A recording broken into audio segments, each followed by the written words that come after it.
नमस्कार विद्यार्थी मित्र हो, कशा आहात? अगदी मजेत ना? अभ्यास करताय ना? आणि 12वीचं वर्ष ही चेष्टा नसते हे तुम्हाला सगळा सिलेबस बघून कळलंच असेल. फिजिक्स, केमिस्ट्री, बायोलॉजी जे कधी 10वी पर्यंत ऐकलं नाही, जे कधी 10वी पर्यंत अनुभवलं नाहीये, ते तुम्हाला 12वी आणि 11वी मध्ये बघायला मिळतंय. त्याच्यामुळे 11वी 12वीचा अभ्यास हा चेष्टा नाहीये आणि ह्या चेष्टीतूनच आपण गंमत जमत करत आपण फिजिक्स विषय शिकायचा आहे. त्याशिवाय तर डोक्यात घुसणार नाहीये. मागच्या लेक्चरमध्ये आपण शिकलो सिंपल पेंडुलम. सिंपल पेंडुलमचं ऑसिलेशन टू अँड फ्रो असा ऑसिलेट करत होता. आजच्या लेक्चरमध्ये आपण शिकणार आहोत अँग्युलर ऑसिलेशन. अँग्युलर ऑसिलेशन अँगलमध्ये पण ऑसिलेशन करता येतं. त्यासाठी एक एक्सपेरिमेंटल सेटअप आहे बघा. एक स्ट्रिंग आहे, त्याला तुम्ही मेटॅलिक वायर म्हणू शकता. त्याला एक डिस्क लावलेली आहे. आपण काय करायचं, ही पहिला डिस्क अशी फिरवायची फिरवायची फिरवायची फिरवायची फिरवायची. ते डिस्कला फिरवलीत की ह्या दोरीला पीड बसणार, ती दोरी पण ट्विस्ट होणार. फिरवलीत नंतर सोडायचा, हा गरगर गरगर गरगर गरगर फिरायला लागणार, गरगर गरगर फिरायला लागणार. ते आहे त्या स्पीडने फिरणार. त्याची ट्विस्ट जरी सुटली तरी तो त्याच स्पीडने परत तो लेफ्ट साईडला जाणार. जर तुम्ही इकडे फिरवलं असेल स्टार्टिंगला तर नंतर तो लेफ्ट साईडला जाणार. नंतर लेफ्ट साईडला फिरून झालं की परत राईट साईडला जाणार. परत राईट साईडला फिरून झालं की परत लेफ्ट साईडला जाणार. आपल्याकडे डिस्क नाही आहे, पण आपल्याकडे एक छोटा डेमो आहे. हे बघा, हेच अँग्युलर ॲक्सेलरेशन मी याच्याने दाखवतो. अरे लहानपणी किती वेळा केलेत तुम्ही. हे बघा, इमॅजिन करा ही डिस्क आहे आणि मी हे रोटेट करतो रोटेट करतो रोटेट करतो रोटेट करतो रोटेट करतो रोटेट करतो रोटेट करतो रोटेट करतो रोटेट करतो. ओके, हे ट्विस्ट केलीत. आता याला मी रिलीज करतो. ओके, याला समजा रिलीज केली. हां, स्टार्टिंगला हा रोटेटच्यामुळे हे बघा लेफ्टला गेला, परत राईटला आला, परत आता लेफ्टला जाईल, परत आता लेफ्टला जाईल. जर अजून मी याला जर ट्विस्ट केला, अजून खूप मोठा ट्विस्ट केला, खूप मोठा ट्विस्ट केला. ओके, तर बघा याच्यामध्ये पोटेन्शियल एनर्जी स्टोअर झाली. पोटेन्शियल एनर्जी कायनेटिकमध्ये हे बघा आता तिकडे गेला, आता या साईडला येणार, या साईडला आला, परत आपली अँगल चेंज करणार.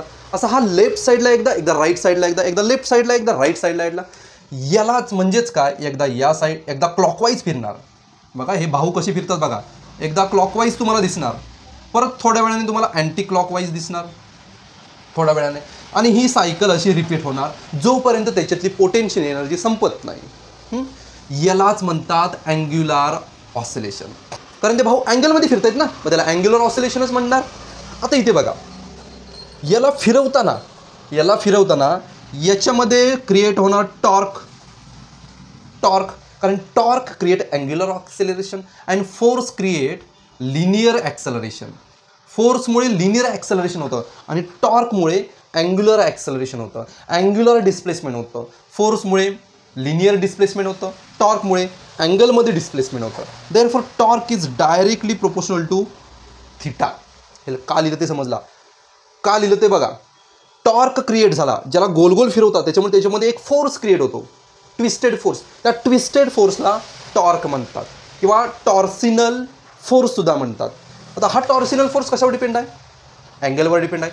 पण जर तुम्ही याला इकडे रोटेट केला, हे बघा, याला तुम्ही या साईडला रोटेट केलात म्हणजे टॉर्क इकडे लावलात तर डिस्प्लेसमेंट इकडे होतंय. Therefore torque is directly proportional to angular displacement, but sine will be negative because both are in opposite direction. Theta means angular displacement. Okay, इथे आता आपल्याला कॉन्स्टंट घ्यावा लागेल. Is equal to negative C theta, where C is equal to torsional.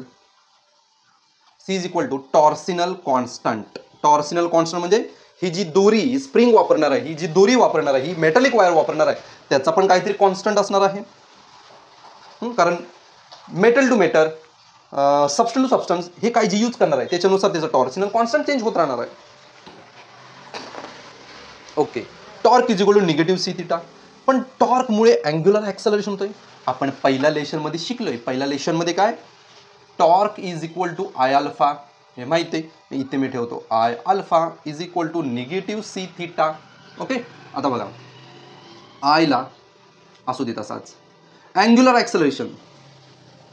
Acceleration is equal to change in velocity upon time असा formula आहे. बरोबर, व्हेलॉसिटीचा formula काय, angular acceleration is equal to change in angular velocity divide by time. Angular velocity is equal to displacement upon time, हा याचा formula आहे. Okay, नाही समजलं? हे बघा, a is equal to v upon t. बरोबर, v is equal to x upon t. Same तसंच, पण हा लिनियर ॲक्सेलरेशन आहे, हा अँग्युलर ॲक्सेलरेशन आहे. ही लिनियर व्हेलॉसिटी, हा अँग्युलर व्हेलॉसिटी, सिम्बॉल चेंज होतात भाऊ, सिम्बॉल चेंज होतात रोटेशनमध्ये. त्याच्यामुळे मी अल्फाच्या जागी मी हे डायरेक्टली लिहू शकतो double derivative d square theta upon d t square. कारण angular acceleration is a double derivative of angular displacement is equal to negative C theta I d square upon d t square. याला इकडे आणा, plus होईल c theta.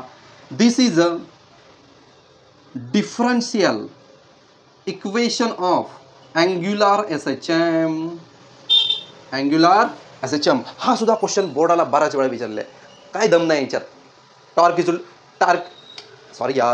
Torque is directly proportional theta. इथे C टाकायचा, C टाकला की टॉर्कचा formula आपल्याला माहिती आहे, फर्स्ट लेसनमध्ये होता. Torque is equal to I alpha. तिथे टाकला अल्फा टॅव टॅव टॅव टॅव टॅव. ओके, त्याच्यानंतर याला इकडे शिफ्ट करा, हा पॉझिटिव्हमध्ये होईल आणि हा डिफरन्शियल इक्वेशन होईल कोणाचा, अँग्युलर एस एच एमचा. आता बघूया, जर मॅग्नेटिक फील्डमध्ये ठेवलं आणि रोटेट केलं तो सुद्धा अँग्युलर एस एच एम करतो. त्याचं डेरिव्हेशन बघूया आता. मुलांना तुम्ही लहानपणी 7वी 8वीच्या पुस्तकात एक एक्सपेरिमेंट बघितलं असेल.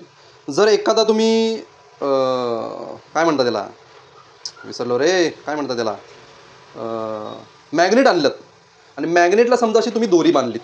इमॅजिन करा, हा मॅग्नेट आहे आणि त्याला अशी समजा दोरी बांधलीत, इथून मधून इथं सेंटरला दोरी बांधलीत आणि समजा त्याला असा फिरवलात आणि सोडलात, तर थोड्या वेळाने तो नॉर्थ ईस्टला स्टेबल होतो. नॉर्थ ईस्टला समजा हा नॉर्थ असेल तर नॉर्थ साईडला स्टेबल होईल आणि हा साऊथ असेल तर साऊथ साईडला स्टेबल होईल. ओके, पण हा स्टेबल होताना त्याच्या अगोदर, आता इकडे जाऊन तो स्टेबल झाला आहे, पण त्याच्या अगोदर तो काय करणार, एकदा इकडे जाणार, एकदा इकडे जाणार, एकदा इकडे जाणार, असा करत करत करत करत करत करत जाऊन नंतर मग तो जाऊन स्टेबल होतो. पण त्याच्या आधी तो ऑसिलेशन करतो ना. कशामुळे, मॅग्नेटिक फील्डमुळे. इमॅजिन करा, एक बार मॅग्नेट आहे, हा आहे बार मॅग्नेट, बार मॅग्नेट आहे, north side south side, north side south side, असा हा बार मॅग्नेट आहे बार मॅग्नेट. आणि याला तुम्ही युनिफॉर्म इलेक्ट्रिक फील्डमध्ये ठेवलं. कशामध्ये, युनिफॉर्म इलेक्ट्रिक फील्डमध्ये ठेवलं तुम्ही. युनिफॉर्म इलेक्ट्रिक फील्ड ज्याची व्हॅल्यू बी आहे आणि हा मॅग्नेट आहे, त्याच्याकडे एक डायपोल मोमेंट असतो. अरे डायपोल मोमेंट म्हणजे काय, मॅग्नेटिक मटेरियलचं जेव्हा लेसन शिकाल तर तुम्हाला समजेल मॅग्नेटिक मोमेंट काय. Magnetic moment is denoted by mu. याला म्हणतात मॅग्नेटिक मोमेंट. हे काय, तर याच्यावरती या मॅग्नेटची पॉवर किती स्ट्रॉंग आहे ते याच्यावर डिपेंड असतो. जसा इलेक्ट्रिक डायपोलमध्ये डायपोल मोमेंट असतो तसं मॅग्नेटमध्ये मॅग्नेटिक मोमेंट आहे. इलेक्ट्रिक डायपोलमध्ये 2 पोल असतात, प्लस क्यू आणि मायनस क्यू. मॅग्नेटमध्ये सुद्धा नॉर्थ पोल आणि साऊथ पोल असतो. मग तिथे जर इलेक्ट्रिक डायपोल मोमेंट असेल तर इथे पण मॅग्नेटिक डायपोल मोमेंट असणार आहे, ज्याला आपण म्यू वेक्टरने डिनोट करतो. ओके, आता बघा, हा जर फ्रीली सस्पेंडेड जर असा केलात, कशामध्ये, आपल्या मॅग्नेटिक फील्ड, अर्थ हा मोठा मॅग्नेटिक फील्ड असा फ्रीली सस्पेंडेड केला तर तो थोड्या वेळासाठी का होईना ऑसिलेट करतो. आता मॅग्नेटिक फील्डमुळे ओके, याच्यावर लागणार एक टॉर्क, काय लागणार, याच्यावर एक टॉर्क लागणार.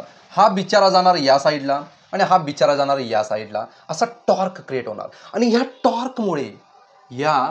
टॉर्कमुळे त्याचं होणार अँग्युलर डिस्प्लेसमेंट होणार. आणि हा टॉर्कची व्हॅल्यू आहे ती म्यू बी साइन थिटा या फॉर्म्युल्याने दाखवली जाते.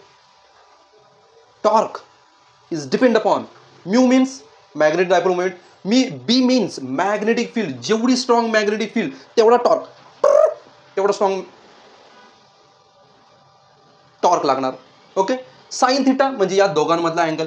कारण हा जो डायपोल मोमेंट आहे, त्याची डायरेक्शन अशी असते, डायपोल मोमेंट, आणि मॅग्नेटिक फील्ड इकडे आहे, तर याच्यामधला अँगलवर सुद्धा डिपेंड असतं. Okay, torque is equal to, if sine theta is very small, जर sine theta is very small असेल, 10 डिग्रीपेक्षा खाली असेल, 3-4 डिग्री असेल, तर sine theta is nearly equal to 0 radian. हे आपण कशामध्ये शिकलो होतो, सिम्पल पेंडुलममध्ये. देअरफॉर इथं निगेटिव्ह साईन काढतो. Torque is equal to negative sine of mu b theta, कारण हे दोन्ही अपोजिट डायरेक्शनला आहेत. But torque is equal to I alpha is equal to negative mu b theta. Reason काय, torque is equal to I alpha, हे पहिल्या लेसनमध्ये झालेलं आहे. आपल्याला काय काढायचं, आपल्याला टाईम पिरियड काढायचा आणि टाईम पिरियडचा फॉर्म्युला काय 2π अपॉन ओमेगा. आणि ओमेगा आपण सिंपल पेंडुलममध्ये काय ठरवलं होतं, ओमेगा म्हणजे acceleration per unit displacement. Omega काय होतं, acceleration per unit displacement. Acceleration per unit displacement होतं बरोबर. आपल्याला आता इथे काय ॲक्सलरेशन सरळ नाही आहे, इथं अँग्युलर ॲक्सलरेशन आहे. मग एक काम करूया, याच्यामध्ये ॲक्सलरेशन कुठे आहे, हाय, आणि थिटा एक्स म्हणजे डिस्प्लेसमेंट कुठं आहे, इथं आहे. ओके, याच्यावरून आपण फॉर्म्युला बनवता येतो का ते बघूया. ॲक्सलरेशन हा मल्टिप्लाय तो डिवाइड आला, theta is equal to negative mu B I. Angular acceleration per unit displacement इथं पण चेंज करूया, angular acceleration per unit displacement. जर मॅग्निट्यूड फॉर्ममध्ये घेतला तर म्यू बी अपॉन आय इथे लिहू शकतो. Time period is equal to 2π upon omega म्हणजे काय, angular acceleration per unit displacement. Angular acceleration म्हणजे काय, mu b divided by I. डिनॉमिनेटरचा डिनॉमिनेटरवरती मॅजिक होऊन न्यूमरेटर होतो 2π 2π. म्यू बी डिवाइडला आय डिनॉमिनेटर आहे, वरती गेल्यावर न्यूमरेटर झाला. हा झाला time period for oscillation or vibration of magnet in a magnetic field. याच्यावरनं फ्रिक्वेन्सी पण काढू शकता, कारण टी आणि टाईम पिरियड आणि फ्रिक्वेन्सी एकमेका इन्व्हर्सली प्रोपोर्शनल आहेत. मग हे पण इन्व्हर्स होणार, इन्व्हर्स असेल तर सगळं इन्व्हर्स होणार, सगळं उलटं होणार. म्यू बी अपॉन आय, याच्याने तुम्ही फ्रिक्वेन्सी पण काढू शकता. हे दोन्ही गोष्टी लक्षात ठेवा. ओके, एक्झामला फ्रिक्वेन्सी पण काढायला सांगतील, एक्झामला टाईम पिरियड पण काढायला सांगतील. तुम्हाला फक्त तुमचा दिमाग वापरता आला पाहिजे. ओके, हा पार्ट इथं संपलेला आहे. आता फक्त एकच लेक्चर राहिलेलं आहे, एकच पॉईंट राहिला आहे, तो म्हणजे डॅम्प ऑसिलेशन. डॅम्प ऑसिलेशन जे आपण रिअल लाईफमध्ये असतं त्याला म्हणतात डॅम्प ऑसिलेशन. काय समजलं नसेल पुढच्या लेक्चरची वाट बघा, तोपर्यंत कॉपी करा.